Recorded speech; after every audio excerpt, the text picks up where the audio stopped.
Une plante, ça pousse vers la lumière, toujours, même dans l'obscurité, même tordue par les obstacles. L'opposition française, elle pousse vers sa lumière à elle, et cette lumière, c'est l'Élysée 2027. Chaque formation politique grandit avec cette obsession, être crédible pour l'alternance. Le RN peaufine sa dédiabolisation, la gauche teste ses limites entre radicalité et gouvernabilité, la droite traditionnelle rebâtit ses fondations.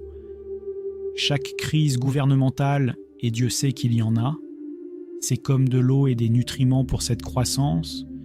L'opposition ne grandit pas malgré l'instabilité, elle grandit grâce à elle, en apprenant de ses erreurs. Mais attention, parce que la case 3 nous met en garde, elle nous dit « Respectez le rythme naturel de toute évolution ». Pour l'opposition française, ça veut dire quoi ? Ça veut dire qu'elle ne peut pas précipiter l'alternance. Regardez Bayrou, il survit depuis 6 mois précisément parce que l'opposition a appris la patience tactique. Les 3 feuilles de notre plante ont devant elles 2 chemins. Continuer à grandir séparément en se préparant chacune pour 2027, ou retomber dans l'impasse de l'union artificielle qui a déjà échoué. La vraie question, c'est cette opposition qui apprend la maturité politique, est-ce qu'elle saura l'utiliser le moment venu ?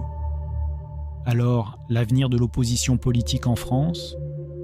La roulette de Johan nous donne une réponse nuancée mais éclairante. Elle grandit, différemment, intelligemment. Pour la première fois depuis longtemps, on a une opposition qui apprend à être forte sans être destructrice, diverse sans être chaotique. Ces 3 feuilles, NFP, RN, LR, ne représentent pas l'émiettement mais la spécialisation.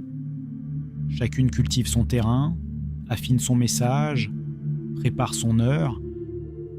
Dans 2 ans, on n'aura pas une opposition unie contre Macron, mais 3 alternatives crédibles qui se disputeront le pouvoir entre elles. C'est ça la vraie révélation de cette case 3. L'opposition française est en train de passer de la contestation à la proposition, de la destruction à la construction. La question qui reste ouverte, et elle est cruciale, c'est: les Français sont-ils prêts pour cette nouvelle donne politique ?